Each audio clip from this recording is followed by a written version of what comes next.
Julius Caesar was the first Shakespeare play that I read.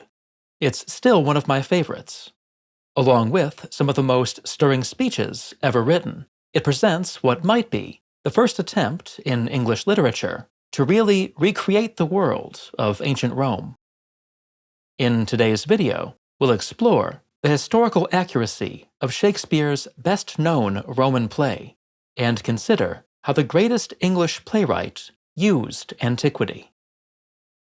William Shakespeare grew up in a culture saturated with Latin. As a boy, he likely attended a grammar school in his native Stratford, where he would have learned little but Latin. The curriculum concentrated on a small canon of authors, above all, Cicero, Virgil, and Terence, which Shakespeare and his classmates were expected to parse and translate. Shakespeare's formal training in the classics ended when he left school around the age of 14. He continued to read widely, at least occasionally in Latin, throughout his adult life.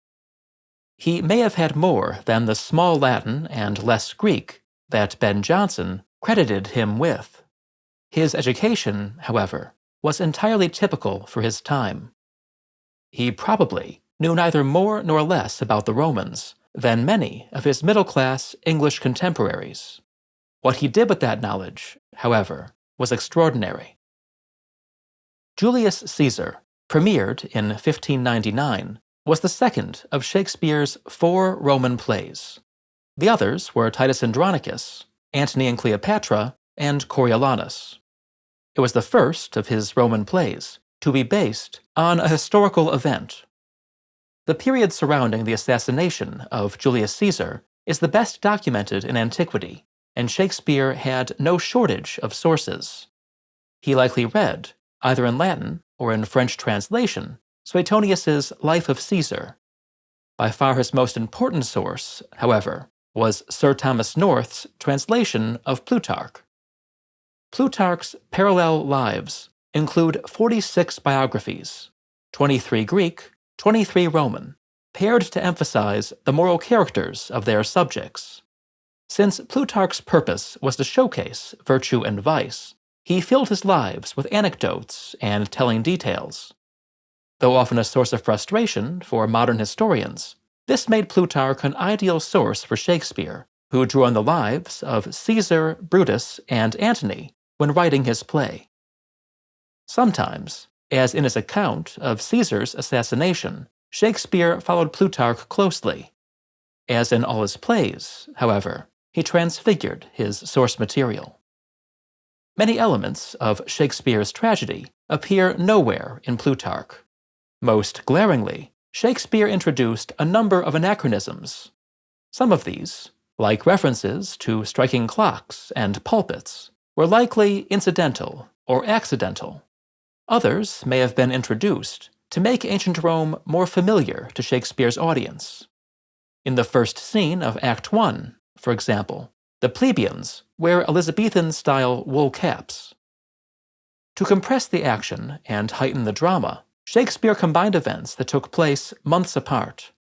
The opening of the play combines Caesar's triumph over the sons of Pompey, held in October 45 BC, with the festival of Lupercalia in February 44 BC.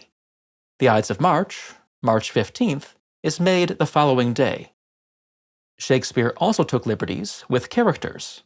He virtually invented the conspirator Casca. He transformed Cicero into a detached observer, and he fused scattered hints from Suetonius and Plutarch to create his portraits of Caesar and Brutus. Caesar dies in the play's 3rd act and speaks only a fifth of the lines allotted to Brutus. Both before and after his assassination, however, he dominates the action. Shakespeare presents him as a man in decline. His health is failing. Relentlessly self-centered, he refers to himself, as he does in his commentaries, in the 3rd person. Ultimately, however, Shakespeare's Caesar is a sympathetic character, although his bravado is sometimes slightly ridiculous. Danger, he says, knows full well that Caesar is more dangerous than he. His courage encapsulated by one of the play's most famous lines, is real. Cowards die many times before their deaths. The valiant never taste of death but once. And despite what the conspirators claim, he is not a tyrant and shows no signs of becoming one. I am, he says, constant as the northern star. And Shakespeare, one senses, wants us to believe him. Brutus, the true main character of the tragedy, is more complex. The other conspirators regard him as a virtual embodiment of the Republic. Once he joins the plot against Caesar, he is immediately acknowledged as its leader. He always insists on principle. No oaths, he says, are needed to bind honest men together. His speeches are, or seem, balanced and earnest. Brutus claims to have no personal cause to spurn at Caesar, but he fears Caesar's absolute power. He would be crowned. How that might change his nature, that's the question. Brutus encourages himself to think Caesar as a serpent's egg, which hatched would as his kind grow mischievous. He urges the conspirators to kill him boldly, but not wrathfully, carve him as a dish fit for the gods. At the moment of assassination, however, Brutus loses his high-mindedness. Shockingly, he tells the other conspirators, "Stoop, Romans, stoop, and let us bathe our hands in Caesar's blood." But he recovers his composure sufficiently to deliver a dispassionate funeral oration for the slain dictator, in which he claims to have acted, not because he loved Caesar less, but because he loved Rome more. In the later acts of the play, the inflexibility of Brutus's character is on display. On hearing of his wife's death, he proclaims, self-consciously, that no man bears sorrow better, and refuses to permit himself any display of emotion. But he knows, it becomes increasingly clear, that he was wrong to kill Caesar. He never escapes the slain dictator's ghost. And, as he ends his own life, he implores, "Caesar, now be still. I killed not thee with half so good a will." In the sense that they follow Suetonius and Plutarch closely, Shakespeare's portrayals of Caesar and Brutus correspond fairly closely to history. They were shaped, however, by the context in which he wrote. The story of Caesar's assassination was well known to his audience, and topical at the time of the play's first performance in 1599, when concerns about the Earl of Essex, soon to rebel against Queen Elizabeth, were widespread. Perhaps for this reason, the political message of the tragedy is strikingly ambiguous. In Shakespeare's time, an era of monarchy, it was customary to admire Caesar. The great fault attributed to him was pride, not tyranny. Yet Shakespeare is not obviously a partisan of either Brutus or Caesar. He makes no decisive statement about whether Caesar was a great leader or a tyrant. Nor is there any clear political moral beyond the truism that more bloodshed always follows assassination. What Shakespeare added to his sources, beyond political ambiguity and dramatic urgency, was, above all, timeless language.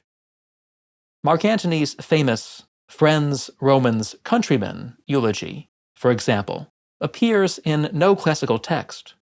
Plutarch says only that Antony praised Caesar and displayed his bloodied toga. Inventions like these have ensured the play's enduring popularity. How many ages hence, wonders Cassius, just after the assassination, shall this lofty scene be acted over, in states unborn, and accents yet unknown? To keep up with the high demand, I've added a few more places to this November's Pompeii, Naples, and Capri trip. Follow the link below to claim your spot before they're gone. You can visit the Told Stone Trips page to check for other upcoming tours. Another batch of podcast episodes has been uploaded to the Told Stone Footnotes channel, and my exploration of the archaeological sites of Greece continues on Scenic Routes to the Past. Both of these, along with the Told Stone Patreon, home to my ongoing Roman review series, are linked in the description. Thanks for watching.